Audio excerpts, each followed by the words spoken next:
이제 부동산 개념에서 이제 두 번째 주제가 되는데요. 정착물에 대한 논리 한 다음에 정착물의 구분에 대해서 시험에 나오죠. 정착물은 두 가지로 구성이 됩니다. 그 하나가 토지 및 그 정착물이다 보니까 바깥에 보면 많은 정착물이 있어요.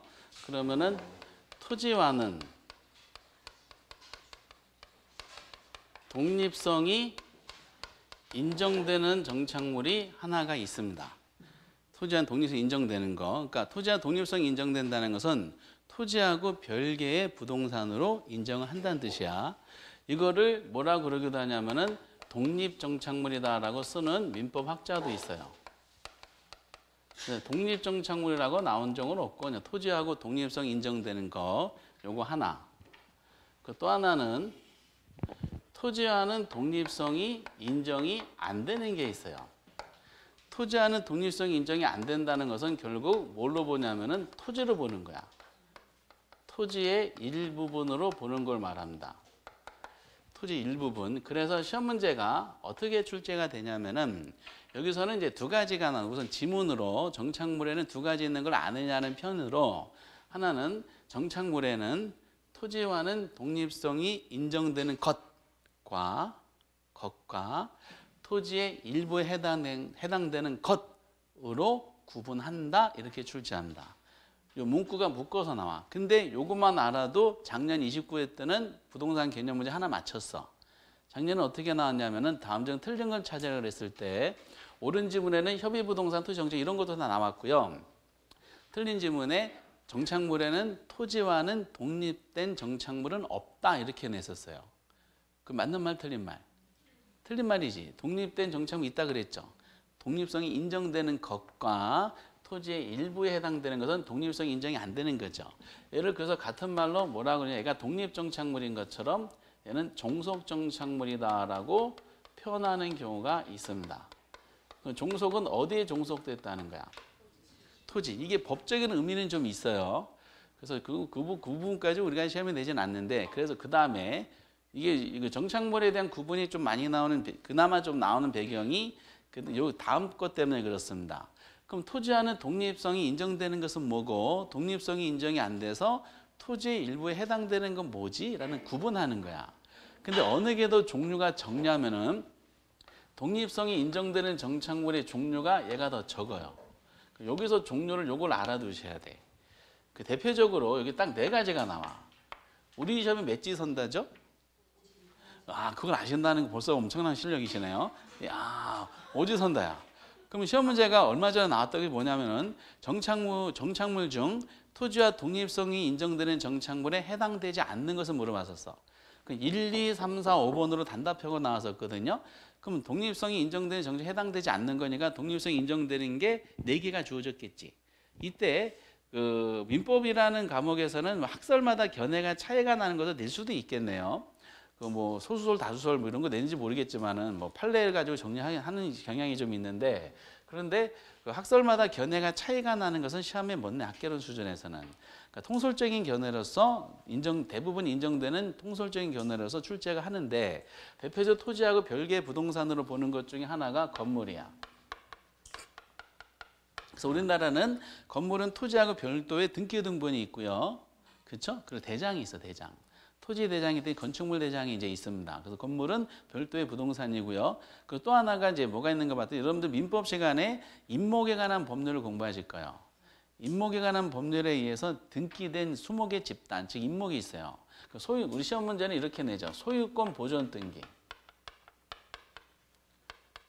소유권 보존 등기된 수목의 집단, 즉 임목 이렇게 됩니다. 여기서 여러분들 등기라는 거 많이 들어보셨죠? 등기부 보잖아. 등기가 뭘까요?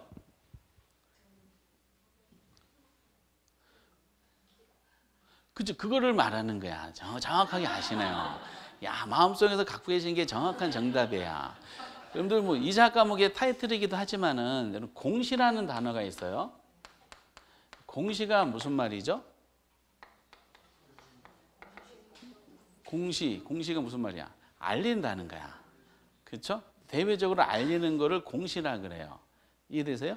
근데 부동산 같은 것은 공익성이 매우 강하다 보니까 이 대외적으로 알리는 거를 공적 수단을 통해서 알립니다. 그래서 공시할 때 그 방법이 있죠. 이 방법을 공적인 수단으로 하는데 그게 등기야. 그 등기는 공시 방법을 말합니다. 그래서 우리가 어느 땅에 대한 내용의 건물에 대한 내용에 대해서 그 소유 관계라든지 소유권을 제한하는 물건 이런 거를 알고자 한다. 그러면 그 지번 찾아서 등기부 들춰보면 나오죠. 그렇죠? 그런 것처럼 그 모든 사람들 열람할 수가 있어요. 그래서 이걸 대외적으로 알리는 방법을 공시라 그러고 이 공시 방법에 대한 공적인 수단으로 하는 게 등기다라고 하시면 돼요. 그래서 소유권 임목에 관한 법률 소유권 보전 등기된 임목 요렇게까지만 나오고 이 다음에 얘가 저당권 목적물이 되고 어쩌고저쩌고 나오는 것은 학계론에 내지 않고 어디서 나오는 거냐? 민법에서 나옵니다. 그러니까 민법 하시다면 그거 다 아시게 돼요. 이렇게. 그리고 또 하나가 명인방법이라고 있어요. 그러니까 등기가 공적인 공시수단인 것처럼 공적인 공시수단이 아니라 관습법이라고 관습법상의 공시수단이 있어요.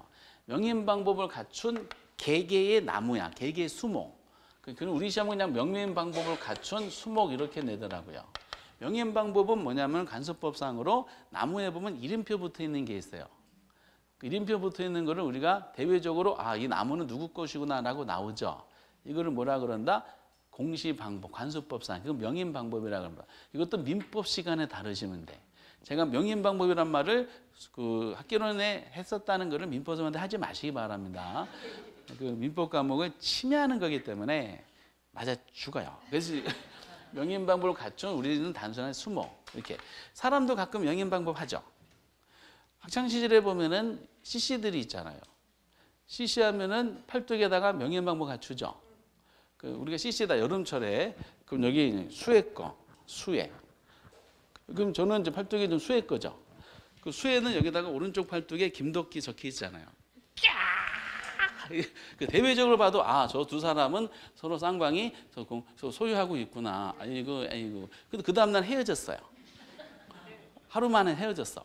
그럼 문신 사귄 건 어떻게 할까? 고민이 되는 거야. 그래서 문신은 함부로 사귀면 안 되는 거지. 저희 집에서도 명인방법 갖추고 있죠. 신선한 우유가 새벽에 옵니다. 그러면 거기는 두 개가 오면은 애들 거 누구 이름 붙여요. 저는 먹을 수 있어 없어요? 목숨을 잃어요. 그래서 이제 애들이 이제 먹다 남은 거 이제 찌끄러기 같은 거를 이제 제가 먹게 됩니다. 한 20일 지난 것도 먹고 그럽니다. 그래서 이런 식으로 명인방법 갖춘 수목 이 정도만 내고요. 그리고 농작물. 민법에 보면은 이제 정당한 권한에 의해서 타인 토지에 재배하고 있는 농작 이렇게 표현이 되어 있습니다. 예를 들어서 뭐 이제 자세한 건 제가 잘 모르니까 토지가 갑돌이 땅이야. 여기 을순이가 벼를 뿌렸어요. 벼농사 짓고 있어. 그럼 벼는 누굴 걸까? 을 걸까요? 토지 소유자 갑 걸까? 을순이 거야, 을순이. 경작자 거야. 토지하고 별개의 물건으로 보는 거죠. 이런 논리입니다. 근데 이 사람이 불법으로 여기 벼를 뿌려가지고 씨를 뿌려서 농사 짓고 있어요. 불법적으로. 그러면 불법적으로 농사 짓고 있는 벼는 누굴 걸까요? 그것도 을순이 거야. 불법이든 합법이든 관계가 없어요. 별도의 토지하고 별개의 부동산이기 때문에 그렇습니다. 그래서 우리 시험은 다음 중 독립성이 인정되는 정착물에 해당되지 않는 거 내면서 요 4개만 딱 나오죠. 학설의 견해에 차 있는 것은 안 내니까 요 4개가 있었고요. 그 나머지 하나가 토지 일부에 해당되는 정착물에 나왔었겠지. 그래서 이제 여기 종류가 하도 많으니까 종류를 암기할 필요는 없습니다. 우리 학개론에서는 뭐가 나오냐? 국어가 나왔어. 국어가 뭔 말인지 모르시죠, 지금은. 앞으로는 다 아시게 돼요. 그 또랑. 그리고 여기에 다 토지에 해당되는 거야. 토지 일부. 뭐 우물, 뭐 축대, 돌담, 그리고 뭐 지하수. 이런 많은 부분들이 이제 그 해당이 됩니다. 이걸 다 암기하기가 힘드니까 요거를 이제 정리해 놓으시면 되실 것 같아요. 차이가 뭐냐면은 만약에 갑이 가지고 있는 토지가 있어요. 갑이 가지고 있는 토지가 있는데 이 토지를 갑돌이가 을순이한테 양도했어. 그럼 토지 소유권이 넘어간 거잖아. 그럼 토지 넘어가는 여기 많은 정착물이 있을 거 아니야. 여기 건물이 있어요. 토지를 양도하면 건물은 같이 포함해서 양도되는 건가요? 별도의 계약서를 작성해야 될까? 별도라는 거예요. 독립된 정착물이기 때문에. 여기 다른 사람이 여기서 병팔이라는 사람이 씨를 뿌리고 해서 벼농사 짓고 있어도 이거 뭐다? 이것도 소유권이 넘어갈 뿐이지 이걸 넘어가는 게 아니죠. 이건 별도의 1순위가 이 사람과 따로따로 계약을 맺어야 되는 거죠.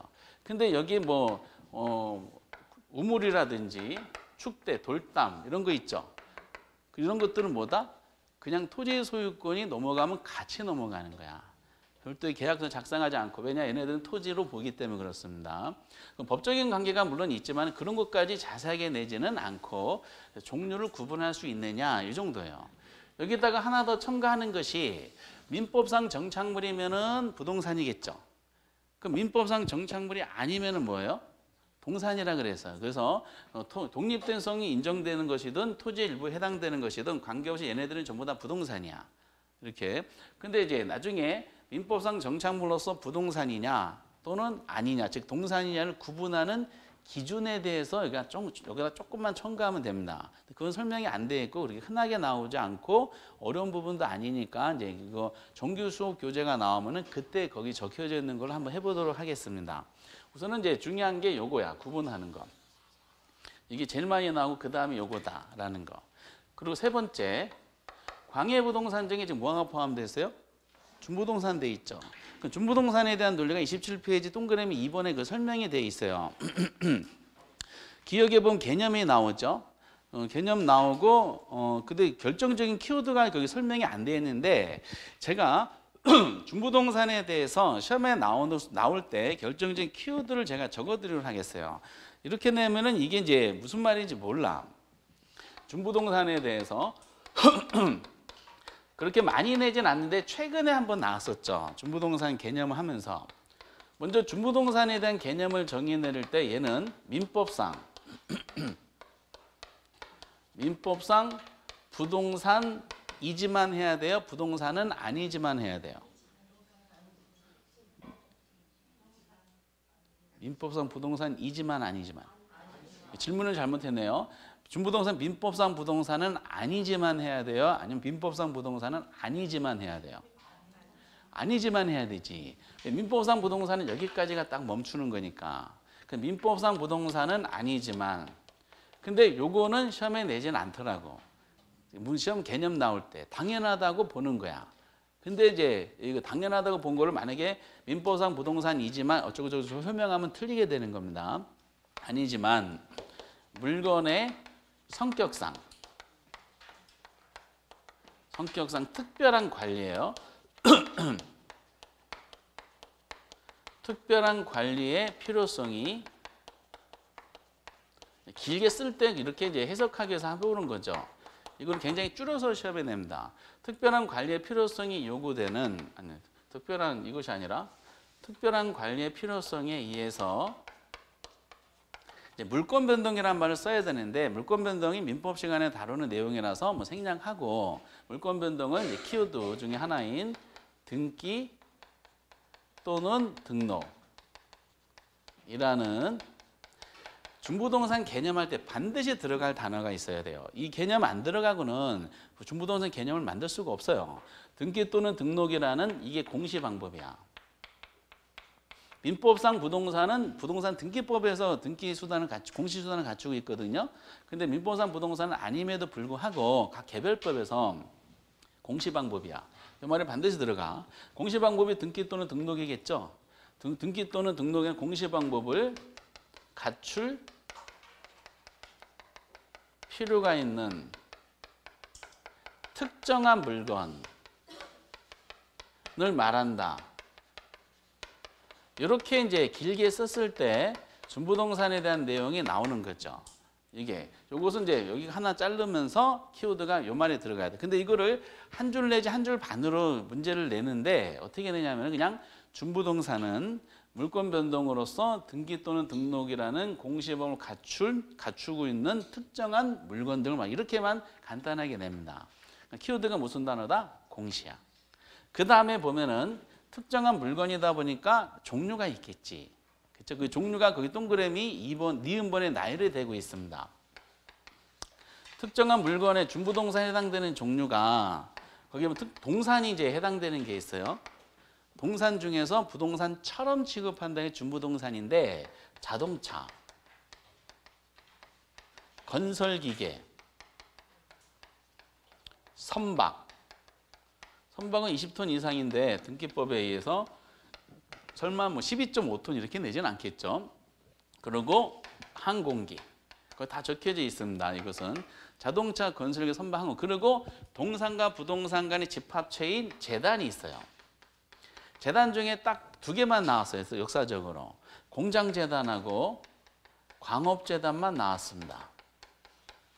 그리고 권리 중에 광업권, 어업권도 해당이 돼. 권리 중 광업권. 근데 거기까지는 논하지 않고요. 이 정도만 해도 됩니다. 그 두 가지 스타일인데 하나는 준부동산에 대한 개념을 나올 때는 이 단어를 집어넣어서 표현하는 것이 하나인데 틀리게는 거의 내진 않아요. 그러면 이제 전형적으로 이제 만약에 시험에 낸다 그러면 이런 식으로 냅니다. 부동산 개념에 국한시켜서 나왔을 때 자동차 예를 들어 볼까요? 자동차 등록 원부라고 있어요. 자동차 등록 원부에 의해서 등록된 자동차는 경제적 개념에 해당한다. 이렇게 내는 거야. OX. 자동차 등록 원부에 등록된 자는 경제적 개념에 해당한다. 그러면은 선박도 마찬가지. 선박 등기법이라고 있어요. 선박 등기법에 의해서 등기된 선박은 경제적 개념에 해당한다.